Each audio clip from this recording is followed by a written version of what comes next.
ऐसे लोगों से अपना ईमान बचाए रखिए, ऐसे लोगों से अपना ईमान बचाए रखिए। गांधी नेहरू वाला हिंदुस्तान बचाए रखिए, गांधी नेहरू वाला हिंदुस्तान बचाए रखिए। जो भी कुर्सी पर बैठे, जो भी कुर्सी पर बैठे, उसको ये याद रहे तिरंगा जिंदाबाद रहे, तिरंगा जिंदाबाद रहे।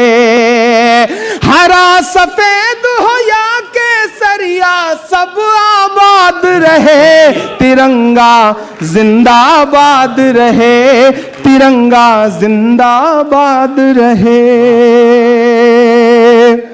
बहुत शुक्रिया, बहुत मोहब्बतें। नहीं, आज बड़ी मुश्किल से तो वो सफेद वाला कुर्ता पजामा उतार के ना यहां खड़े होने का मौका मिलता है। आप यहां भी वही नारे लगाने लगते हो। यहां मुरादाबाद के तमाम साथी बैठे हुए हैं, ऊपर दिल्ली के लोग बैठे हुए हैं, मेवात के लोग बैठे हुए हैं, और मुझे लगता है कि हिंदुस्तान के हर शहर के लोग बैठे हुए हैं, मेरठ के लोग बैठे हैं। मैं एक नज्म पढ़ना चाहता हूं अपने तमाम जो हमारे लीडरान हैं इनके बीच। मुझे लगता है शायद पहली बार इस तरह के किसी मशारे की महफिल में बात करने का मौका मिला है इनसे। मैं एक नज्म सुनाता हूं, जिन नज्मों की वजह से या तो बहुत बदनाम हूं या बहुत मशहूर हूं। कोशिश करता हूं कि वहां पहुंचाऊं आपको। मुझको जालिम का तरफदार नहीं लिख सकते, महाराज ने वो शेर पढ़ ही दिया था। मुझको जालिम का तरफदार नहीं लिख सकते, कम से कम वो मुझे लाचार नहीं लिख सकते। जहां हथेली पे लिए बोल रहा हूं जो सच, उसको इस देश के अखबार नहीं लिख सकते। आप ही को हक है भाई। मैं एक नज्म सुनाता हूं जो मेरे दिल के बहुत करीब है। पवन भाई, किशोरी लाल जी, दीपिका जी, राजेंद्र जी, अनिल भाई, सारे लोग, दानिश भाई, राजेश जी, एक नज्म सुनाता हूं। हम एक सुबह सो के उठते हैं तो इलाहाबाद कुछ और हो चुका होता है। हम एक सुबह सो के उठते हैं तो मुगल सराय कुछ और हो चुका होता है। हम एक सुबह सो के उठते हैं तो किसी शहर का नाम कुछ और हो चुका होता है। मुझे तो हैरत है कि वो बरकतुल्लाह साहब जिन्होंने इस देश की आजादी में इतनी बड़ी कुर्बानी दी, उनका भी नाम बदलने की कोशिशों में लगी हैं सरकारें। मैं एक नज्म सुनाता हूं जिसका उन्वान है लाल किला।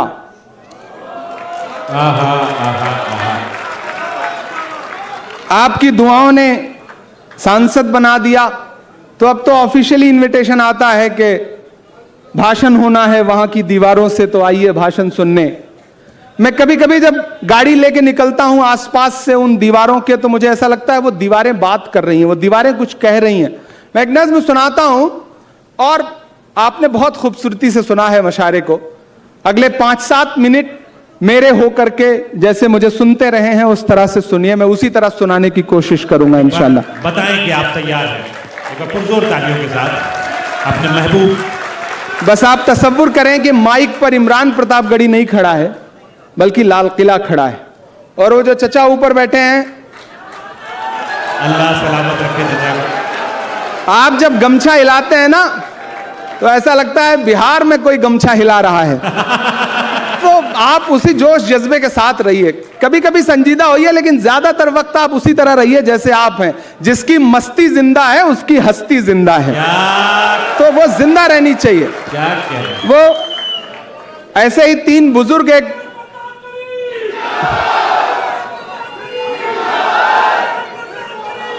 शुक्रिया, बहुत शुक्रिया, ये बड़े नेक लोग हैं। ऐसे ही 3 बुजुर्ग ऐसे ही गुजर रहे थे तो सामने से कुछ खवातीन गुजरी, तो एक बुजुर्ग ने गौर से देख के कहा कि सुभान अल्लाह, दूसरे ने और गौर से देख के कहा माशा अल्लाह, तीसरे चचा की तरह थे, उन्होंने बहुत गौर से देख के कहा इंशाअल्लाह। तो ये बुजुर्गों के एहसासात हैं, आप इससे भाग नहीं सकते हैं। मैं नज्म सुनाता हूं। मैं लाल किला हूँ, मैं लाल किला हूँ। मेरा अपना तेवर है, मेरी अपनी स्टाइल है नज्मों को। मैं आत्मकथात्मक नज्में कहने की कोशिश करता हूं, उसी तरह सुन के मुझे बताना।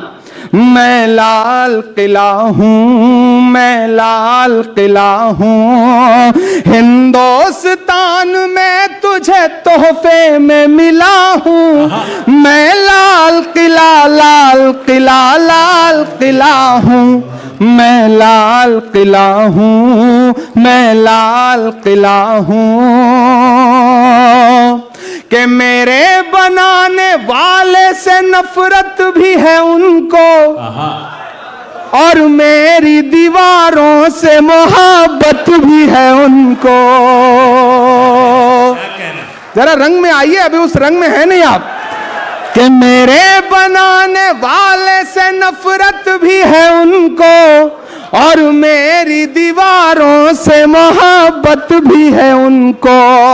सदियों की गवाही है मेरी लाल दीवारें, सदियों की गवाही है मेरी लाल दीवारें। भारत की सिपाही है मेरी लाल दीवारें। सदियों की गवाही है मेरी लाल दीवारें, भारत की सिपाही है मेरी लाल दीवारें।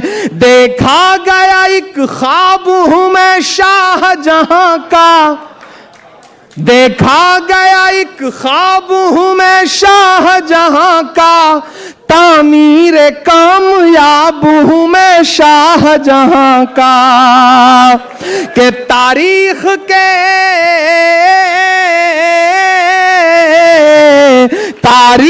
के पन्नों का मैं शिकवा हूं, गिला हूं। मैं लाल किला, लाल किला, लाल किला हूं, मैं लाल किला हूं, मैं लाल किला हूं। 15 अगस्त में कमोबेश महीने भर बचे हैं, फिर भाषण होंगे लंबे लंबे। मैं मिसरे पढ़ रहा हूं कि नेहरू के चाहे रखिए, गांधी नेहरू वाला हिंदुस्तान बचाए रखिए। जिसके भी दिल में नफरत हो, जिसके दिल में भी नफरत हो, वो बर्बाद रहे। अस्सलामु अलैकुम वरहमतुल्लाहि ताला वबरकातुहू। दोस्तों, 15 अगस्त 1947 को हमारा देश मुल्क हिंदुस्तान अंग्रेज़ों के नापाक चुंगल से आज़ाद हुआ और हिंदुस्तानियों ने आराम की सांस ली। दोस्तों, हमारे बुज़ुर्गों ने, हमारे असलाफ़ ने इस देश की आज़ादी के लिए अपनी जान, अपना माल, अपनी औलाद सब कुछ कुर्बान कर दिया। तब जाकर ये मुल्क हिंदुस्तान आज़ाद हुआ है और यहाँ आज़ाद भारत में हम चैन और सुकून की सांसें ले रहे हैं।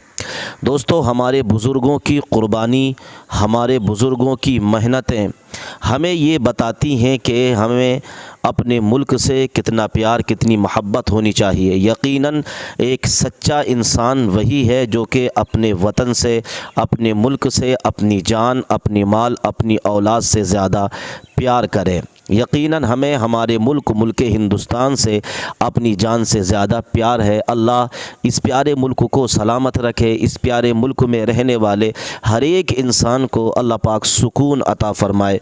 दोस्तों, हमारे मुल्क में हर तरीक़े के रंग बिरंगे फूल बिखरे हुए हैं। यहाँ पर कई कई बिरादरियाँ रहती हैं, मगर आपस में प्यार, मोहब्बत, इत्तिफ़ाक़ का एक संगम ऐसा है कि एक दूसरे के गम में, खुशी में शरीक होते हैं। ये सिर्फ़ हमारे मुल्क हिंदुस्तान के ही अंदर ये खूबी है कि जहाँ पर हम सारे लोग प्यार मोहब्बत से रहा करते हैं। इस मुल्क की तहज़ीब सिखाती है, इस मुल्क का अदब हमें सिखाता है कि हमारा मुल्क कितना बेहतरीन मुल्क है। यहाँ पर हमारे मुल्क के अंदर आप देखें, ममालिक और भी हैं, लेकिन जो सुकून हमारे मुल्क में है वो कहीं दूसरी जगह नज़र नहीं आता है। हमें अपने बुज़ुर्गों की क़ुरबानियों को याद रखना चाहिए कि उन लोगों ने कितनी क़ुरबानियाँ देश के लिए की हैं। उनकी यादों को ताज़ा करें और उनके लिए दुआ करें, उनकी यादों को ताज़ा करें, उनके तरीक़ों को ताज़ा करें। और हम ये याद रखें कि हमारा मुल्क हिंदुस्तान हमारे लिए कितना ज़्यादा ज़रूरी है। ये हमारी जानों से ज़्यादा हमसे हमारे लिए हमारा मुल्क ज़रूरी है। अल्लाह इस चमन को शादो आबाद रखे, अल्लाह इस चमन को फूलता हुआ रखे।